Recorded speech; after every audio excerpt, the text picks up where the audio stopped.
조 장관을 겨눈 검찰의 칼, 그리고 그 검찰총장을 겨눈 문재인 대통령의 발언, 서로가 서로를 겨누고 있는 모양새가 되고 있습니다. 문재인 대통령이 재차 윤석열 총장을 압박하고 있습니다. 어제는 가장 강도 높은 발언으로 윤석열 총장에 대해서 지시를 했습니다. 대통령의 지시, 압박일까요, 지시일까요? 직접 들어보시죠. 모든 공권력은 국민 앞에 겸손해야 합니다. 특히 권력기관일수록 더 강한 민주적 통제를 받아야 합니다. 따라서 검찰총장에게도 지시합니다. 검찰총장에게도 지시합니다. 다양한 의견을 수렴하여 국민으로부터 신뢰받는 권력기관이 될 수 있는 방안을 조속히 마련해 제시해 주길 바랍니다. 네, 대통령의 지시는 검찰 개혁에 대한 즉각적인 방안을 총장이 마련해오라라는 강도 높은 지시였는데, 박정하 대변인, 네. 청와대에 계셨으니까 여쭤볼게요. 어제 대통령이 보여준 청와대에서의 저 그림이 오늘 각 조간신문 일면에 사진으로 보도되고 있는데, 그 사진 구도를 자세히 보시면 조국 장관을 앞에 불러다 앉히고 그 옆에 앉은 두 분은 지난번 일선 검사에게 전화 걸어서 야, 니네 총장 빼고 가자라고 제안을 했던 법무부의 주요 관계자 두 분입니다. 자, 이 세 명을 대통령이 앉혀두고 윤석열 총장에 대해서 지시를 했는데, 이게 받아들여지는 입장에서 볼 때 대통령의 지시가 윤 총장에 대한 경고입니까, 아닙니까? 사실은 대통령이 그 부처 장관으로부터 업무 보고를 받는 거는 상시 있는 일입니다. 그런데 문제는 뭐냐면 상시 보고가 되지만 저렇게 국민들한테 직접적으로 소개되는 경우는 극히 드물어요. 저거는 굉장히 많은 부분을 고민을 해서 연출을 해서 뭔가 분명한 사인을 주고자 했던 그런 회의라고 저는 해석을 합니다. 오늘 실린 저 한 장의 사진도 무언가 청와대에서 대통령의 의중이 반영돼 만들어진 어떤 사진이다. 저는 그렇게 해석을 합니다. 왜냐하면 보통 저렇게 비서동에서 회의를 하면서 보고를 많이 봤는데 저렇게 이례적으로 공개하는 것은 거의 없었거든요. 그리고 참석자도 사진을 쭉 보시면 알지만 좀 전에 말씀하셨던 것도 너희 총장 빼고 수사하자라고 했던 차관과 배석자들이 있는 거고, 딱 해당 당사자는 윤 총장은 없어요. 예. 총장은 쏙 빠진 상태였고, 그다음에 거기에 굉장히 또 이례적으로 대통령께서 검찰총장에게 지시한다라는 표현을 하면서 그걸 그대로 어디면 소개를 합니다. 이거는 윤 총장에게 내용을 쭉 보면은 그 안에 뭐 수사 독립 여러 가지 보고가 있었습니다만 결국에는 수사 잘해라. 두 번째는 인사, 어제 저런 거 있었죠. 대검 감찰본부장하고 사무국장에 대한 인사 장관에게 위임해서 하라라고 지시했습니다.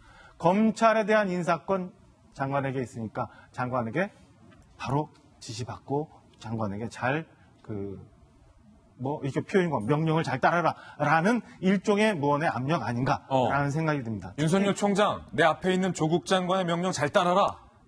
인사권 장관에게 있으니까 너 마음대로 할 생각하지 마라라는 분명한 사인을 준 거라고. 이거 사실상 경고다.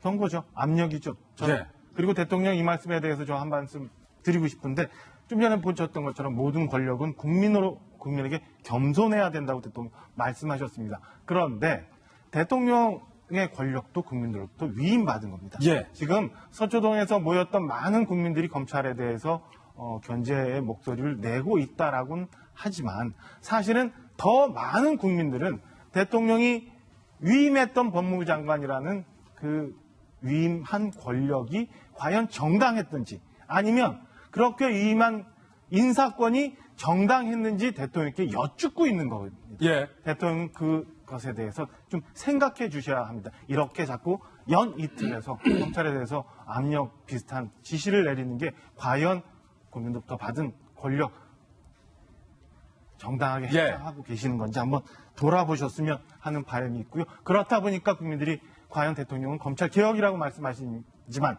오히려 이건 외압 아니냐, 압력 아니냐, 이런 의문을 갖게 되는 거고, 아니면 조국 장관 자르면 안 되는 불가피한 어떤 사연이 있는지 예. 자꾸 의심을 할 수밖에 없는 상황이라고 보여집니다. 너무나 혼란스러운 상황, 대통령 정리해 주셨으면 하는 바람 국민의 한 사람도 좀 드립니다. 박정화 대변인께서 청와대 대변인도 하셨지만 춘추관장도 하셨고 그 전에 청와대부터 계셨기 때문에 이 청와대의 어떤 속 메커니즘에 대해서 자세히 이야기를 해주셨는데 저거는 의도가 있는 거다. 대통령의 의중에 반영된 저 모습이다라는 건데 한 가지 제가 좀 궁금한 게 있어서 김병민 박사께 먼저 좀 여쭤보려고 합니다. 네. 대통령께서 검찰 개혁을 주문하신 것 저는 대통령의 어떤 뭐랄까요 본심에 대해서 저도 적극적으로 동의를 하거든요. 검찰은 분명히 개혁이 돼야 된다라도 저도 100% 동의를 하고. 그런데 궁금한 게 말입니다. 네. 대통령의 말씀만 들어보면 김병민 박사님, 윤석열 총장이든 검찰의 누구든 대통령이 주문하는 검찰 개혁 완강히 거부하고 있는 것처럼 보이는데 제가 곰곰이 생각해보면 윤 총장도 그렇고 검찰 누구도 검찰 개혁에 대해서 거부한 사람이 지금 없거든요. 네. 오히려 대통령이 주문했던 것처럼 내 편도 제대로 수사하라. 윤석열 총장이 그거 지금 잘하고 있는 거 아니에요? 살아있는 권력에 대해서 철저하게 수사하고 있으니까 여기에 대해서 검찰 개혁을 오히려 저항한다라고 하는 역프레임을 씌우는 것이 아니다라는 생각이 드는데요. 대통령이 어저께 주문했던 것을 보게 되면은 피의 사실 공표 이런 거 하지 않도록 준칙 개정하는 문제가 있고 인권 수사 등에 대한 얘기가 있는데요. 이거 지금 법적으로 개정하는 것이 아니라 검찰 내부의 조직 문화 어떻게 개선할지 수사 상황 개선할지를 윤석열 총장이 스스로 개혁안 만들어갖고 와라고 하고 지시한 겁니다. 자, 대통령이 마음만 먹으면 지시서 얼마든지 할 수 있지 않습니까? 문재인 대통령 집권한 지 집권 1년 차가 아닙니다. 지금 벌써 3년 차가 됐고요.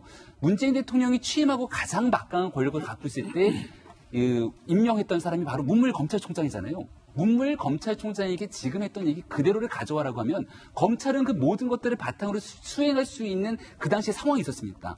근데 우리가 다시 돌이켜보면은 지금 있게 되는 피의사실 공표가 가장 활발하게 사실 수사받는 사람들의 인권을 침해했다라고 보는 것이 바로 지난 과정의 적폐청산 수사였거든요. 예. 그러니까 적폐청산 수사를 지난 2년 동안 했을 때 문재인 정부에서 할 수 있었던 이러한 검찰 개혁에 대한 내용들은 완전히 손을 놓고 있었던 상황이라 이렇게 볼 수가 있는 건데. 문무일 총장 때는 검찰 개혁 얘기 한마디도 안 하시더니 왜 조국 장관 수사하니까 이제 와서 이러냐? 지금 문재인 대통령이 윤석열 총장이 주문했던 것은 지난 문재인 정부 집권 1년차, 2년차 때 할 수 있었던 일이었음에도 불구하고 하지 않았다라고 저는 개인적으로 생각합니다. 예. 근데 지금 3년 차에 들어서서 조국 장관에 대한 수사가 윤석열 총장이 물밀듯이 들어오고 나니까 사실상 조국 장관 수사에 대한 외압을 행사하기 위해서 이러한 내용들을 다시 한번 끄집어내는 것이 아니냐라고 하는 여론들이 충분히 조성될 수 있는 내용이다. 이렇게 볼 수가 있는데요. 예. 한 가지만 말씀을 더 드리고 싶은 것은 어저께 대통령의 지시사항 중에는 지금부터 준비를 하고 조국 장관 수사가 끝나고 종료가 된가 동시에 이것을 시행하겠다고 얘기를 합니다.